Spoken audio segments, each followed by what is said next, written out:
പ്രാർത്ഥനയോടുകൂടി ഇന്നത്തെ വചന ശുശ്രൂഷയിലേക്ക് നമുക്ക് കടന്നു വരാം. സ്നേഹിയാകുന്ന സ്വർഗീയ പിതാവാം ദൈവമേ, ഒരിക്കൽ കൂടി വേദവിചാരം എന്ന ഈ പരമ്പരയിലെ ഒരു എപ്പിസോഡിലേക്കും വരുവാൻ തൊക്കെ ഞങ്ങൾക്ക് നൽകിയിരിക്കുന്ന ഈ അവസരത്തെ ഓർത്ത് നന്ദിയോടെ സ്തുതിക്കുന്നു.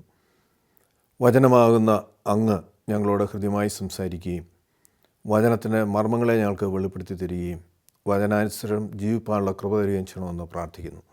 ബലഹീന നടീനെ കരങ്ങളിൽ സമർപ്പിക്കുന്നു. നൽകിയിരിക്കുന്ന കൃപയിൽ നിന്ന് ആത്മനിറവിൽ വചനം ഘോഷിപ്പാൻ സഹായിക്കണമേ.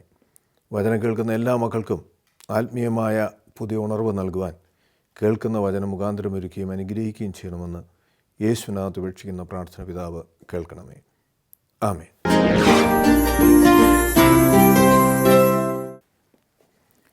ഇന്ന് നമ്മുടെ ചിന്തയ്ക്കായി വിശുദ്ധ യോഹന്നാൻ്റെ സുവിശേഷം 15-ാം അധ്യായം 1-2 തിരുവചനങ്ങൾ. ഞാൻ സാക്ഷാൽ മുന്തിരിവള്ളിയും എൻ്റെ പിതാവ് തോട്ടക്കാരനുമാകുന്നു. എന്നിൽ കായ്ക്കാത്ത കൊമ്പൊക്കെയും അവൻ നീക്കിക്കളയുന്നു. കായ്ക്കുന്നതൊക്കെയും അധികം ഫലം കായ്ക്കേണ്ടതിന് ചെത്തി വെടിപ്പാക്കുന്നു. ത്രിയേക ദൈവത്തിൻ്റെ തിരുനാമത്തിന് മഹത്വമുണ്ടാകട്ടെ. കർത്താൽ പ്രിയ സഹോദരങ്ങളെ, ഒരു ക്രിസ്ത്യാനി അല്ലെങ്കിൽ ക്രിസ്തുവിനെ അനുഗമിക്കുന്നവനിൽ നിന്ന് ദൈവം എന്ത് പ്രതീക്ഷിക്കുന്നുവെന്ന് ഈ വചനത്തിലൂടെ നമുക്ക് മനസ്സിലാക്കുവാനായിട്ട് കഴിയും. ഇന്ന് നാം ചുറ്റുപാടുകളിലേക്ക് നോക്കുമ്പോൾ ക്രൈസ്തവ മതം ഏറ്റവും വലിയ മതമാണ്. അതുപോലെ തന്നെ മറ്റ് മതങ്ങൾ, ഹൈന്ദവ മതങ്ങൾ, ഇസ്ലാം മതങ്ങൾ, യഹൂദ മതം, ജൈനമതം, ബുദ്ധമതം, അങ്ങനെ അനേക മതവിശ്വാസികളെ നമുക്ക് കാണുവാനായിട്ട് കഴിയും. എല്ലാവർക്കും ആരാധനകളുണ്ട്. അവർ ദൈവത്തെ ആരാധിക്കുന്നു, മഹത്വപ്പെടുത്തുന്നു, ജീവകാരുണ്യ പ്രവർത്തനങ്ങൾ ചെയ്യുന്നു. ഇതൊക്കെ നമുക്ക് മനസ്സിലാക്കുവാനായിട്ട് കഴിയും. എന്നാൽ ഒരു ക്രൈസ്തവൻ എങ്ങനെയായിരിക്കണം, ആ ക്രൈസ്തവനിൽ നിന്ന് എന്താണ് ദൈവം പ്രതീക്ഷിക്കുന്നതെന്ന് തിരുവചനം നമ്മെ ഇവിടെ ഓർമ്മപ്പെടുത്തുകയാണ്. നാം വായിച്ചു, ഞാൻ സാക്ഷാൽ മുന്തിരി വള്ളിയും എൻ്റെ പിതാവ് തോട്ടക്കാരനുമാകുന്നു. എന്നിൽ കായ്ക്കാത്ത കൊമ്പൊക്കെയും അവൻ നീക്കിക്കളയുന്നു. കായ്ക്കുന്നതൊക്കെയും അധികം ഫലം കായ്ക്കേണ്ടതിന് ചെത്തി വെടിപ്പാകുന്നു.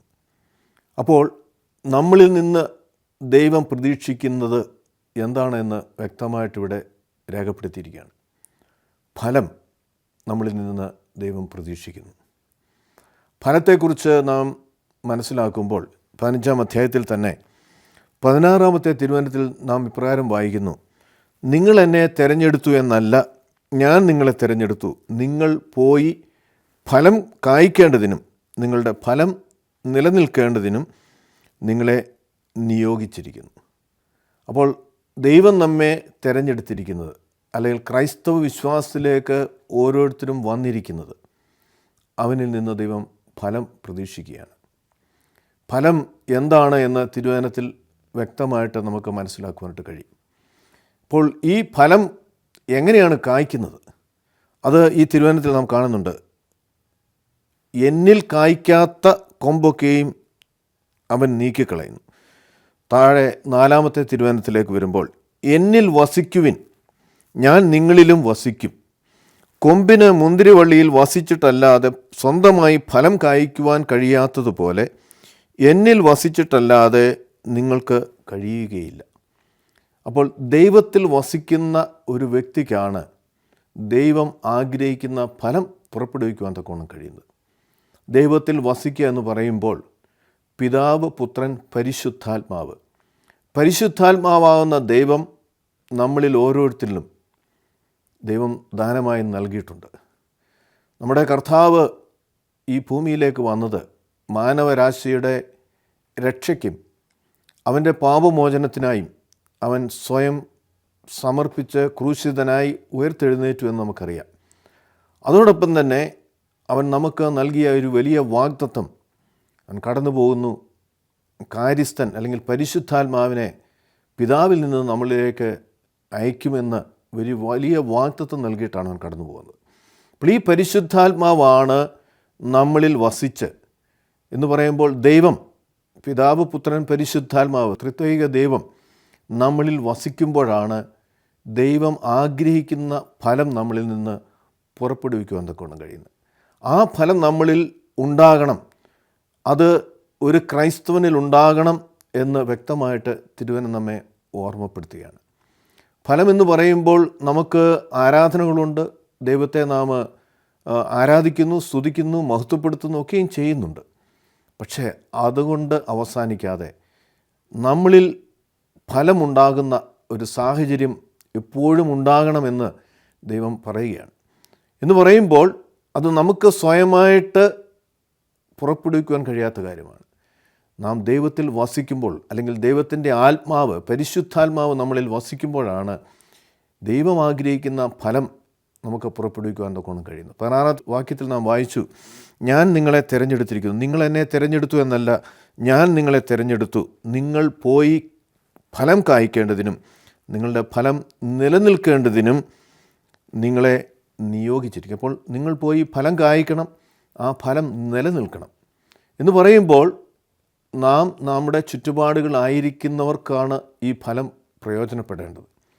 ഫലം നമുക്ക് മാത്രമല്ല, പിന്നെയോ നമ്മുടെ ചുറ്റുപാടുകളിൽ നാം ബന്ധപ്പെടുന്ന, നാം ഇടപെടുന്ന വ്യക്തികളിൽ നമ്മളിലൂടെ ഈ നല്ല ഫലം കാണുവാനും അവർ ദൈവത്തെ അറിയുവാനും ദൈവത്തെ മഹത്വപ്പെടുത്തുവാനും അത് മുഖാന്തരമായി തീരും.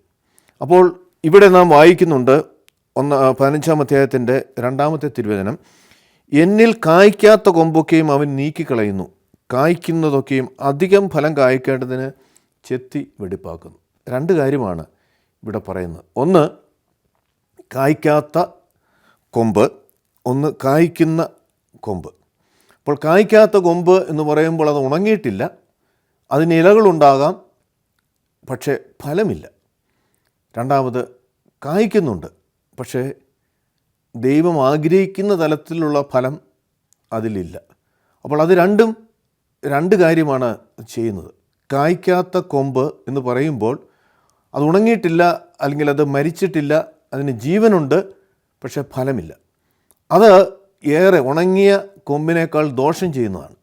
എന്ത് എന്ന് ചോദിച്ചാൽ, ഉണങ്ങിയ കൊമ്പിന് പിന്നീട് അതിന് വളമോ വെള്ളമോ ആവശ്യമില്ല, ഉണങ്ങിപ്പോയിരിക്കുകയാണ്.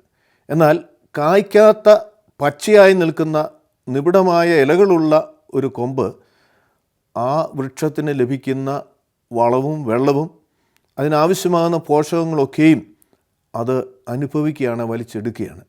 അത് കായ്ക്കുന്ന കൊമ്പിന് പോലും മുഴുവനും ലഭിക്കാത്ത തരത്തിൽ ഈ കൊമ്പിനും അത് ലഭിക്കും. അതുകൊണ്ട് ആ കൊമ്പിനെ വെട്ടിക്കളയുകയാണ്. ആ കൊമ്പ് നിന്നിട്ട് ഒരു പ്രയോജനവുമില്ല. അത് 1-ാം ഭാഗം. 2-ാമത്തെ ഭാഗം കായ്ക്കുന്ന കൊമ്പ്. കൊമ്പ് കായ്ക്കുന്നുണ്ട്, ഫലമുണ്ട്, പക്ഷേ പ്രതീക്ഷിക്കുന്ന രീതിയിലുള്ള ഫലമില്ല, അല്ലെങ്കിൽ അധികം ഫലം ഉണ്ടാകേണ്ടതിന് അതിനെ ചെത്തി വെടിപ്പാക്കുന്നു. അപ്പോൾ ഇത് പ്രൂണിങ് പ്രോസസ്സ്, അല്ലെങ്കിൽ നാം അതിശൈത്യമാകുന്ന കാലാവസ്ഥയൊക്കെയുള്ള രാജ്യങ്ങളിൽ അത് കഴിഞ്ഞ് ആ സ്പ്രിങ് ആകുമ്പോഴേക്കും കമ്പുകളൊക്കെയും വെട്ടിക്കളഞ്ഞ് അതിൽ നിന്ന് പുതിയ നാമ്പുകളുണ്ടായി, ആ നാമ്പുകളിൽ പുഷ്പിച്ച് അത് വീണ്ടും ഫലങ്ങൾ പുറപ്പെടുവിക്കുന്ന, അധികം ഫലം പുറപ്പെടുവിക്കുന്ന ഒരു സാഹചര്യം നമുക്ക് കാണുവാൻ തക്കവണ്ണം കഴിയും. അതേത് വൃക്ഷമായിരുന്നാലും ആ പ്രക്രിയയിലൂടെ കടത്തിവിടുമ്പോൾ കൂടുതൽ ഫലം പുറപ്പെടുവിക്കുന്നതായിട്ട് നമുക്ക് കാണുവാൻ കഴിയും. അപ്പോൾ എന്താണ് ഇവിടെ ദൈവം ഇതിനെക്കുറിച്ച് വിവക്ഷിക്കുന്നത്? ആത്മീയ ജീവിതത്തിൽ നമ്മളിൽ നിന്ന് അധികം ഫലം കായ്ക്കണമെങ്കിൽ നമ്മെ ചെത്തി വെടിപ്പാക്കേണ്ട ആവശ്യം ഉണ്ട്. എന്ന് പറഞ്ഞാൽ ദൈവം ആഗ്രഹിക്കുന്ന രീതിയിലുള്ള ഫലം പുറപ്പെടുവിക്കാത്ത അവസ്ഥയിലാണെങ്കിൽ പലപ്പോഴും നമ്മുടെ ആത്മീയ ജീവിതത്തിൽ നമ്മെ ഒരു ഡിസിപ്ലിനിലൂടെ ദൈവം കടത്തിവിടും, ഒരു ശിക്ഷണത്തിലൂടെ പലപ്പോഴും കടത്തിവിടും. അതെന്തിനാണ്? നമ്മളെ നശിപ്പിക്കുവാനല്ല, പിന്നെയോ നമ്മളിൽ നിന്ന് അധികം ഫലം പുറപ്പെടുവിക്കുവാൻ. ദൈവം അപ്രകാരം ഒരു പ്രക്രിയയിലൂടെ വാസ്തവമായും ദൈവത്തിൽ ആശ്രയിക്കുന്ന ഒരു ദൈവ പൈതലിനെ കടത്തിവിടും എന്ന് തിരുവചനം നമ്മെ ഓർമ്മപ്പെടുത്തുകയാണ്. ഫലമില്ലാത്തവ വെട്ടിക്കളയുകയാണ്. ആ കൊമ്പ് കൊണ്ട് ഒരു ഫലവും ആർക്കും, ഒരു പ്രയോജനവും ആർക്കും ഉണ്ടാകുകയില്ല. എന്നാൽ ഫലം തരുന്ന കൊമ്പുകൾ കൂടുതൽ ഫലം നൽകുവാൻ തക്കവണ്ണം അതിനെ ചെത്തി വെടിപ്പാക്കുന്നു എന്നിവിടെ നാം വായിക്കുകയാണ്.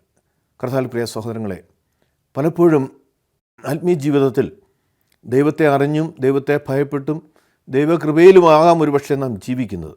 എന്നാൽ പ്രയാസങ്ങളും പ്രതിസന്ധികളും പ്രതിബന്ധങ്ങളും കടന്നു വരുമ്പോൾ നാം ഒരുപക്ഷെ ചിന്തിക്കും, ഞാൻ ദൈവത്തെ അറിയുന്നുണ്ട്, ഞാൻ മറ്റാർക്കും ദോഷമൊന്നും ചെയ്യുന്നില്ല, പിന്നെ എന്തിന് എനിക്ക് ഈ പ്രയാസം കടന്നു വന്നിരിക്കുന്നതെന്ന് ഒരുപക്ഷെ നാം ചിന്തിച്ചേക്കാം. അതോടൊപ്പം തന്നെ ദൈവത്തെ അറിയാതെയും ദൈവഭയമില്ലാതെയും ജീവിക്കുന്ന വ്യക്തികളുടെ ജീവിതത്തിൽ ഇല്ലല്ലോ എന്നുകൂടി ഒരുപക്ഷെ നാം ചിന്തിച്ചേക്കാം. ഇവിടെ നാം മനസ്സിലാക്കേണ്ടത്, ദൈവം നമ്മെ സ്നേഹിക്കുന്നതുകൊണ്ട്, ദൈവം നമ്മെ കരുതുന്നതുകൊണ്ട്, നമ്മളിൽ നിന്ന് കൂടുതൽ ഫലം പുറപ്പെടുവിക്കുവാൻ ദൈവം ആഗ്രഹിക്കുന്നുണ്ട്. പലപ്പോഴും ഈ പ്രക്രിയയിലൂടെ ദൈവം സ്നേഹിക്കുന്നവരെ കടത്തിവിടുകയാണ്. അത് നന്മയിലേക്ക് നയിക്കപ്പെടുക എന്ന ഒരു സാഹചര്യമാണ് എന്ന് തിരുവചനം പഠിക്കുമ്പോൾ നമുക്ക് മനസ്സിലാക്കുവാനായിട്ട് കഴിയും. പലപ്പോഴും അങ്ങനെയുള്ളൊരു സാഹചര്യത്തിൽ നാം തന്നെ സംശയിച്ചു പോകും. എന്തുകൊണ്ടാണ് എനിക്ക് ഈ പ്രശ്നം? എന്തുകൊണ്ടാണ് എനിക്ക് ഈ രോഗം? എന്തുകൊണ്ടാണ് എനിക്ക് ഈ മാനസികമാകുന്ന പീഡനങ്ങൾ? അവിടെ ദൈവം നമ്മെ സ്നേഹിക്കുന്നതുകൊണ്ടും ഒരു വലിയ ഫലം പുറപ്പെടുവിക്കുന്നൊരവസ്ഥയിലേക്ക് നമ്മെ കൊണ്ടുപോകാൻ തക്കവണ്ണം ദൈവം ആഗ്രഹിക്കുന്നതുകൊണ്ടാണ് അപ്രകാരമുള്ളൊരു പ്രക്രിയയിലൂടെ ദൈവം നമ്മെ കടത്തിവിടുന്നത് എന്ന് നമുക്ക് തിരുവചനം പഠിക്കുമ്പോൾ മനസ്സിലാക്കാനായിട്ട് കഴിയും.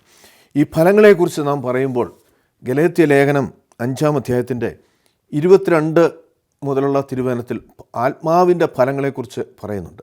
അപ്പോൾ പരിശുദ്ധാത്മാവ് ഒരുവനിൽ വസിക്കുമ്പോൾ ഈ ഫലം അവനിൽ നിന്ന് ഉണ്ടാകണം. അപ്പോൾ തിരുവചനം നാം പഠിക്കുമ്പോൾ ഫലവുമുണ്ട്, അതോടൊപ്പം തന്നെ വരദാനങ്ങൾ അല്ലെങ്കിൽ കൃപാവരങ്ങളുമുണ്ട്. രണ്ടും വ്യത്യസ്തമാണ്. ഫലം എന്ന് പറയുന്നത് എല്ലാ ക്രൈസ്തവനിലും ഉണ്ടാകേണ്ട കാര്യമാണ്. എന്താണ് ഇവിടെ രേഖപ്പെടുത്തിയിരിക്കുന്നത്? 5-ാം അധ്യായത്തിൻ്റെ 22-ാം വാക്യം, ആത്മാവിൻ്റെ ഫലമോ സ്നേഹം, സന്തോഷം, സമാധാനം, ദീർഘക്ഷമ, ദയ, നന്മ, വിശ്വസ്തത, സൗമ്യത, ആത്മനിയന്ത്രണം എന്നിവയാകുന്നു. ഇവയ്ക്കെതിരായി ഒരു ന്യായപ്രമാണവുമില്ല. അപ്പോൾ പരിശുദ്ധാത്മാവ് ഒരുവനിൽ വസിക്കുമ്പോൾ അവനിൽ ഉണ്ടാകുന്ന ഫലത്തെക്കുറിച്ചാണ് നമ്മുടെ കാണുന്നത്. ആത്മാവിൻ്റെ ഫലമോ സ്നേഹം. പരമപ്രധാനമായും ദൈവം തന്നെ പിൻപറ്റുന്ന ഒരുവനിൽ നിന്ന് ആഗ്രഹിക്കുന്നതാണ് സ്നേഹം. മറ്റുള്ളവരെ സ്നേഹിക്കുവാൻ, മറ്റുള്ളവരെ കരുതുവാൻ, മറ്റുള്ളവരുടെ ഭാരങ്ങൾ മനസ്സിലാക്കുന്ന ആ വലിയ സ്നേഹം നമ്മളിൽ നിന്ന് ഉണ്ടാകണം. 2, സന്തോഷം. എപ്പോഴും സന്തോഷിക്കുവാൻ. പൗലോസ് അപ്പോസ്തലൻ പറയുന്നുണ്ട്, എപ്പോഴും സന്തോഷിക്കുവിൻ എന്ന് പറയുമ്പോൾ നമ്മുടെ നന്മകളിൽ മാത്രമല്ല പ്രയാസങ്ങളിലും സന്തോഷിക്കുവാൻ കഴിയുന്നത് ആ പ്രയാസങ്ങൾ നന്മയിലേക്ക് ദൈവം നടത്തുവാൻ എത്രയെന്ന് വിശ്വസിക്കുന്ന ഒരു വ്യക്തിക്ക് മാത്രമേ അപ്രകാരം സന്തോഷിക്കുവാൻ തക്കോണം കഴിയുള്ളൂ. അപ്പോൾ സന്തോഷം, സമാധാനം. ഏത് സാഹചര്യത്തിലും സമാധാനം, മനസ്സ് തളർന്നു പോകാതെ നിരാശ വരാത്ത ഒരനുഭവം, അത് ആത്മാവിൻ്റെ ഫലമാണ്. സമാധാനം, ദീർഘക്ഷമ. ക്ഷമ നമുക്കുണ്ട്, പക്ഷേ അതിന് പലപ്പോഴും പരിധികളുണ്ട്. നമുക്ക് 1 പ്രാവശ്യം 2 പ്രാവശ്യം അല്ല 10 പ്രാവശ്യം ഒരാൾ തെറ്റ് ചെയ്താൽ ക്ഷമിക്കാൻ കഴിയും. പക്ഷെ കൂടുതലായി കഴിഞ്ഞാൽ നമ്മുടെ ക്ഷമ നഷ്ടപ്പെട്ടു പോകും. അപ്പോൾ ഇവിടെ പറയുകയാണ് ആത്മാവിൻ്റെ ഫലം ദീർഘക്ഷമ, ദയ. ദയ എന്നുള്ളത് മറ്റുള്ളവരോടുള്ള ആർദ്രതയാണ്. മറ്റുള്ളവരുടെ ഭാരങ്ങളെ മനസ്സിലാക്കുവാൻ കഴിയുന്ന ഒരു മാനസിക അവസ്ഥയാണ്. അവൻ്റെ ആവശ്യം മനസ്സിലാക്കി അവന് വേണ്ടി പ്രവർത്തിക്കുന്ന ഒരു കാര്യമാണ് ദയ. നന്മ, എപ്പോഴും നന്മ ചെയ്യുവാൻ. അപ്പോസ്തലനായ പൗലോസ് പറയുന്നുണ്ട്, നന്മ ചെയ്യുന്നതിൽ നിങ്ങൾ മടുത്തു പോകരുത്. എപ്പോഴും നന്മ ചെയ്യുവാൻ, പ്രതിഫലം ആഗ്രഹിച്ചുകൊണ്ടല്ല, മറ്റുള്ളവർ പ്രതിഫലമായി നൽകുമെന്നല്ല കരുതിയല്ല, പിന്നെ നന്മ ചെയ്യുവാൻ നമുക്ക് കഴിയണം. വിശ്വസ്തത. ദൈവത്തിൻ്റെ മുമ്പിലും നാം ആയിരിക്കുന്ന സാഹചര്യങ്ങളിലും ഒരു വിശ്വസ്തത നമുക്കുണ്ടാകണം. നാം പറയുന്ന കാര്യങ്ങളെ ചെയ്യാവൂ, ചെയ്യുന്ന കാര്യങ്ങളെ പറയാവൂ. നമ്മുടെ വാക്കുകളും പ്രവൃത്തികളും എപ്പോഴും ആനുപാതികമായിരിക്കണം.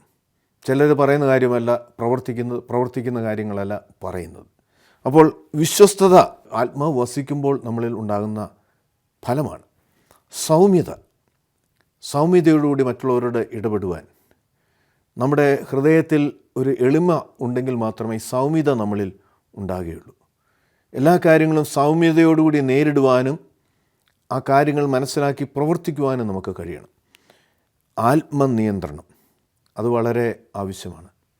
പലപ്പോഴും നമ്മെ ചൊടിപ്പിക്കുന്ന കാര്യങ്ങൾ വരുമ്പോൾ നമ്മളിൽ നിന്നുയരുന്ന ശബ്ദങ്ങൾ, അല്ലെങ്കിൽ മറ്റുള്ളവരെ പരിഹസിക്കുന്നതാകുന്ന ശബ്ദങ്ങളൊക്കെയും ആത്മനിയന്ത്രണം ഇല്ലാതെ സ്വയം നിയന്ത്രിക്കുവാൻ കഴിയാതെ വരുന്നതാണ്.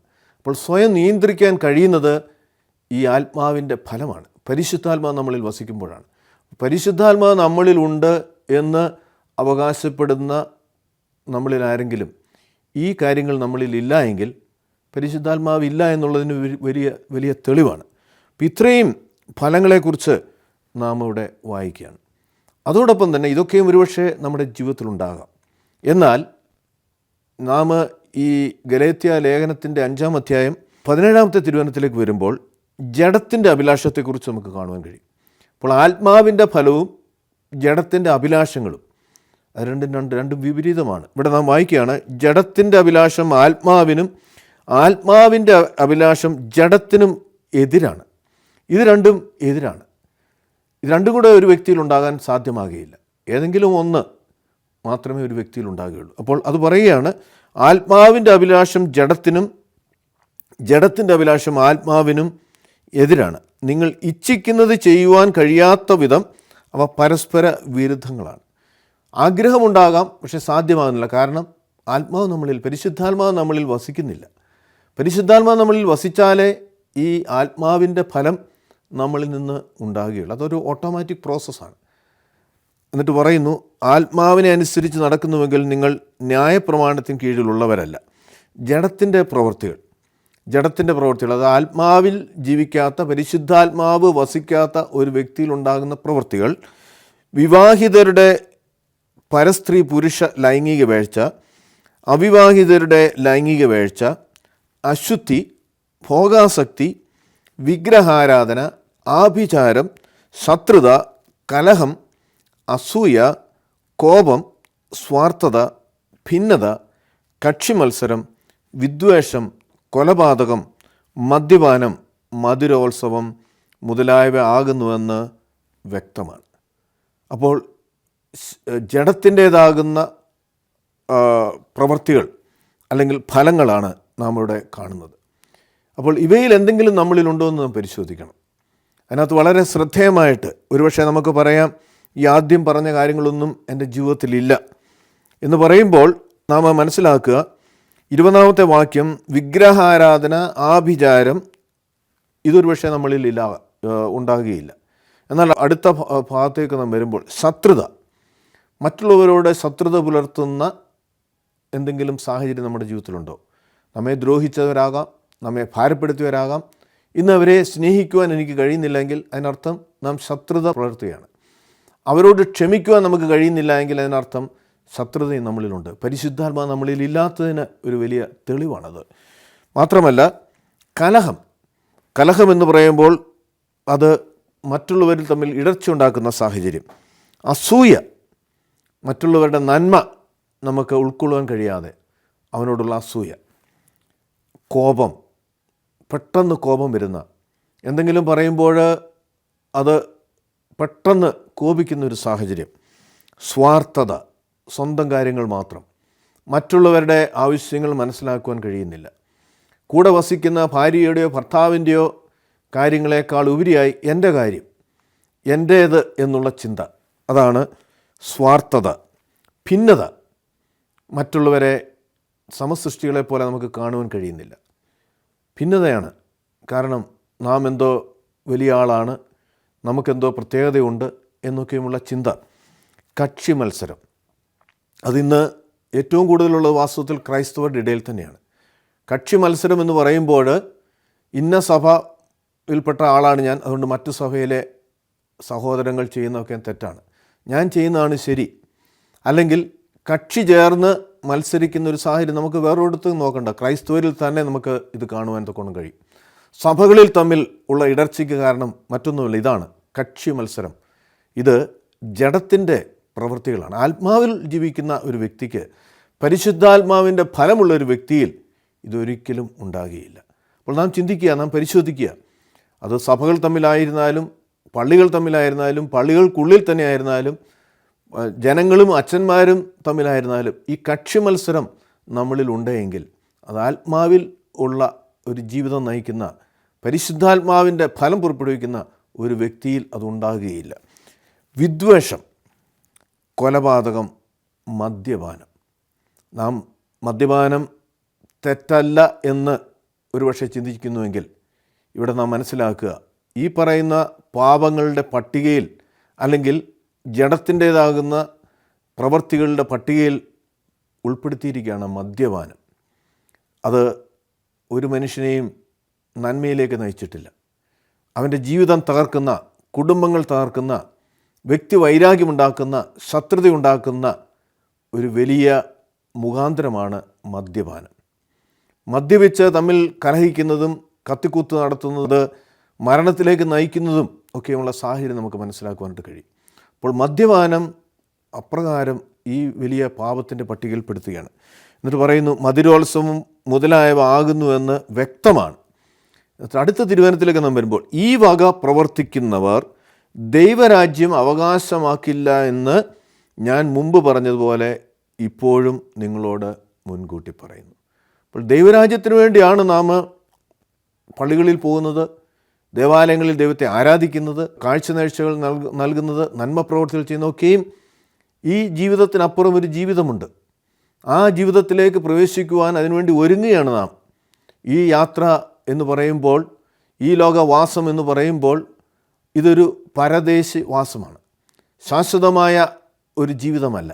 ഇതിന് ശേഷം ഒരു ജീവിതമുണ്ട് എന്ന് വിശ്വസിക്കുന്നവർ ഈ പറയുന്ന കാര്യങ്ങൾ ചെയ്യുന്നുവെങ്കിൽ ഇവിടെ പറയുകയാണ്, ഈ വക പ്രവർത്തിക്കുന്നവർ ദൈവരാജ്യം അവകാശമാക്കുകയില്ലെന്ന് ഞാൻ മുമ്പ് പറഞ്ഞതുപോലെ ഇപ്പോഴും നിങ്ങളോട് മുൻകൂട്ടി പറയുന്നു. അപ്പോൾ ആത്മാവിനെ അനുസരിച്ച് പരിശുദ്ധാത്മാവിൻ്റെ നിറവിൽ ജീവിക്കുന്ന ഒരു വ്യക്തിക്കാണ് ആത്മാവിൻ്റെ ഫലം പുറപ്പെടുവിക്കുവാൻ കൊണ്ട് കഴിയുന്നത്. നാം ശാന്തമായിട്ട് പരിശോധിക്കുക, ഇത് ഏത് ഗണത്തിലാണ് നാം, എന്താണ് നമ്മളിൽ നിന്ന്, എന്ത് ഫലമാണ് നമ്മളിൽ നിന്ന് പുറപ്പെടുന്നത്. അപ്പോൾ ഈ ഫലം എന്ന് പറയുമ്പോൾ ഫലം കായ്ക്കാത്തത് അല്ലെങ്കിൽ ചീത്ത ഫലം കായ്ക്കുന്നവനെ വെട്ടിക്കളയും എന്ന് പറഞ്ഞാൽ ഉടനെ നശിപ്പിക്കുമെന്നല്ല, പിന്നെ അവന് സ്വർഗരാജ്യത്തിൽ പ്രവേശിക്കുവാൻ തക്കവണ്ണം കഴിയുകയില്ല. മറിച്ച് ഫലം പുറപ്പെടുവിക്കുന്നവനെ കൂടുതൽ ഫലം കായ്ക്കുവാൻ തക്കവണ്ണം അവനെ കൂടുതൽ ചെത്തി വെടിപ്പാക്കുകയാണ്. കൂടുതൽ ദൈവത്തെ അറിയുവാൻ, ദൈവത്തിൽ ആശ്രയിച്ച് ജീവിക്കുവാൻ, ദൈവഭയത്തിൽ ജീവിക്കുവാൻ, അവനിൽ നിന്ന് കൂടുതൽ ഫലം പുറപ്പെടുവിച്ച് അവൻ്റെ ചുറ്റുപാടുമുള്ള അനേകർക്ക് അത് നന്മയായി തീരുവാൻ തക്കവണ്ണം ദൈവം ആഗ്രഹിക്കുകയാണ്. ഇത് പഴയ നിയമം മുതൽ പുതിയ നിയമത്തിലൊക്കെയും നമുക്ക് കാണുവാനായിട്ട്. യെശയ്യാ പ്രവചനത്തിൻ്റെ 5-ാം അധ്യായത്തിലേക്ക് നാം വരുമ്പോൾ അവിടെ നാം വായിക്കുന്നുണ്ട്, 5-ാം അധ്യായത്തിൻ്റെ 1 മുതലുള്ള തിരുവചനം, ഞാൻ എൻ്റെ പ്രിയതമൻ്റെ മുന്തിരിത്തോട്ടത്തെക്കുറിച്ച് എൻ്റെ പ്രിയൻ്റെ പാട്ടുപാടും. എൻ്റെ പ്രിയതമൻ ഏറ്റവും ഫലസമൃദ്ധിയുള്ള ഒരു കുന്നിന്മേൽ ഒരു മുന്തിരിത്തോട്ടമുണ്ടായിരുന്നു. അവൻ അതിന് വേലി കെട്ടി അതിലെ കല്ല് പെറുക്കിക്കളഞ്ഞു. അതിൽ ഏറ്റവും വിശിഷ്ടമായ മുന്തിരിവള്ളി നട്ടു. നടുവിലൊരു ഗോപുരവും പണിതു. ഒരു മുന്തിരിച്ചക്കും അതിലുണ്ടാക്കി. മുന്തിരിങ്ങ കായ്ക്കുന്നതിനായി അവൻ കാത്തിരുന്നു. കായ്ച്ചതോ കാട്ടുമുന്തിരിങ്ങ അത്രേ. അപ്പോൾ വലിയ പ്രതീക്ഷയോടുകൂടി ഒരു കുന്നിന്മേൽ എന്ന് പറയുമ്പോൾ അത് ഏറ്റവും ഫലവത്തായ മണ്ണിന്മേൽ ആണ് അത് നട്ടത്. കാരണം സൂര്യപ്രകാശം വേണം, അതിനാവശ്യമാകുന്ന എല്ലാ ഘടകങ്ങളും അവിടെ ഉണ്ട്. എന്നിട്ട് അതിന് വേലി കെട്ടിയാണ്, അതിന് സംരക്ഷണം നൽകുകയാണ്. കല്ല് പെറുക്കിക്കളഞ്ഞു, അതിലേറ്റവും വിശിഷ്ടമായ മുന്തിരി നട്ടു. നടുവിലൊരു ഗോപുരവും പണിതു. വാച്ച് ചെയ്യുവാൻ അല്ലെങ്കിൽ കാവൽ ചെയ്യുവാൻ ഒരു ഗോപുരം, വന്യമൃഗങ്ങളോ ശത്രുക്കളോ വന്ന് അതിനെ നശിപ്പിക്കാതിരിക്കുവാൻ അതിന് കാവലായി അവിടെ ഒരു ഗോപുരം പണിതു. ഒരു മുന്തിരി ചക്കും അതിലുണ്ടാക്കി. ഫലഭൂയിഷ്ടമായ മുന്തിരിങ്ങ ലഭിക്കുമ്പോൾ ആ ചക്കിലത് ആട്ടി എടുക്കുവാൻ തൊക്കെ ഒരു മുന്തിരി ചക്കും അതിലുണ്ടാക്കി. മുന്തിരിങ്ങ കായ്ക്കുന്നതിനായി അവൻ കാത്തിരുന്നു. കായ്ച്ചതോ കാട്ടുമുന്തിരി അത്രേ. കാട്ടുമുന്തിരി എന്ന് പറയുമ്പോൾ ജഡത്തിൻ്റേതാകുന്ന ഫലം, ആത്മാവിൻ്റെ ഫലമല്ല. മറ്റുള്ളവർക്ക് ഇടർച്ച വരുത്തുന്ന, മറ്റുള്ളവരെ ദ്രോഹിക്കുന്ന, നാം വായിച്ച ഗലാത്യ ലേഖനത്തിൻ്റെ ആദ്യ ജഡത്തിൻ്റേതാകുന്ന സ്വഭാവങ്ങളാണ് കാട്ടുമുന്തിരിങ്ങയുടെ അവസ്ഥ. അപ്പോൾ എന്താണ് ചെയ്യുന്നത്? ആകയാൽ യെരൂശലേം നിവാസികളെ, യഹൂദ പുരുഷന്മാരെ, എനിക്കും എൻ്റെ മുന്തിരിത്തോട്ടത്തിൻ്റെ മധ്യേ നിങ്ങൾ ന്യായം വിധിക്കുവിൻ. ഞാൻ എൻ്റെ മുന്തിരിത്തോട്ടത്തിൽ ചെയ്തത് കൂടാതെ മറ്റെന്താണ് അതിൽ ചെയ്യുവാനുള്ളത്? മുന്തിരിങ്ങ കായ്ക്കുമെന്ന് ഞാൻ കാത്തിരുന്നപ്പോൾ അത് കാട്ടുമുന്തിരിങ്ങ കായ്ച്ചത് എന്തുകൊണ്ട്? ഇപ്പോൾ ഞാൻ എൻ്റെ മുന്തിരിത്തോട്ടത്തോട് എന്ത് ചെയ്യുമെന്ന് നിങ്ങളോട് പറയാം. ഞാനതിൻ്റെ വേലി പൊളിച്ചു കളയും, അത് തിന്നുപോകും. ഞാനതിൻ്റെ മതിൽ ഇടിച്ചു കളയും, അത് ചവിട്ടി മെതിക്കപ്പെടും. ഞാനതിനെ ശൂന്യമാക്കും, അതിൻ്റെ തലപ്പുകൾ മുറിക്കുകയോ തടം കിളയ്ക്കുകയോ ചെയ്യുകയില്ല. മുൾച്ചെടികളും മുള്ളും അതിൽ മുളയ്ക്കും, അതിൽ മഴ പെയ്യിക്കരുതെന്ന് ഞാൻ മേഘങ്ങളോട് കൽപ്പിക്കും. പിന്നെ ആ തോട്ടം കൊണ്ടൊരു ഫലവുമില്ല, അതിൻ്റെ വേലി പൊളിച്ചു കളയാണ്. ശത്രുക്കൾ വന്നതിനെ നശിപ്പിക്കുവാൻ തൊക്കവണ്ണം, എന്നിട്ട് അതിനെ പൂർണ്ണമായും നശിപ്പിക്കുന്ന സാഹചര്യം നമുക്ക് കാണുവാൻ കഴിയും. കർത്താവിൽ പ്രിയ സഹോദരങ്ങളെ, യേശുവിൻ്റെ ശിഷ്യരായി പിൻഗാമികളായി ക്രൈസ്തവരായിരിക്കുന്ന നമ്മളിൽ നിന്ന് കർത്താവ് ആഗ്രഹിക്കുന്നത് നല്ല ഫലമാണ്. നമ്മുടെ പ്രവൃത്തികൾ, നമ്മുടെ വാക്കുകൾ മറ്റുള്ളവരെ ദൈവകൃപയിലേക്ക് നയിക്കുവാൻ നമുക്ക് കഴിയണം. മത്തായിയുടെ സുവിശേഷം 5-ാം അധ്യായത്തിൽ കർത്താവ് പറയും, നിങ്ങൾ ഭൂമിയുടെ ഉപ്പാകുന്നു. തുടർന്ന് വീണ്ടും പറയും, നിങ്ങൾ ഭൂമിയുടെ വെളിച്ചമാകുന്നു, നിങ്ങൾ ലോകത്തിൻ്റെ വെളിച്ചമാകുന്നു. അപ്പോൾ ഈ വ്യത്യാസം ഇന്ന് ക്രൈസ്തവരിൽ മറ്റ് അക്രൈസ്തവരായിരിക്കുന്നവർക്ക് കാണുവാൻ കഴിയുന്നുണ്ടോ? ഇല്ലെങ്കിൽ അതിൻ്റെ കാരണം പരിശുദ്ധാത്മാവ് ഉണ്ട് എന്ന് നാം അഭിമാനിക്കുന്നു, പക്ഷേ പരിശുദ്ധാത്മാവ് നമ്മളിൽ ഇല്ലാത്തതുകൊണ്ട് പരിശുദ്ധാത്മാവിൻ്റെ ഫലം നമ്മളിൽ നിന്ന് പുറപ്പെടുവിക്കുന്നില്ല. അപ്പോൾ ഈ വചനം കേട്ട് ദൈവകൃപയിൽ ജീവിപ്പാൻ, ആത്മാവിൻ്റെ നിറവിൽ ജീവിക്കുവാൻ, പരിശുദ്ധാത്മാവിൻ്റെ ഫലമുള്ളവരായി മറ്റനേരെ കർത്താവിലേക്ക് ആകർഷിക്കുവാൻ ദൈവം നമ്മെ ഓരോരുത്തരെയും സഹായിക്കട്ടെ. ദൈവം നമ്മെ അനുഗ്രഹിക്കട്ടെ.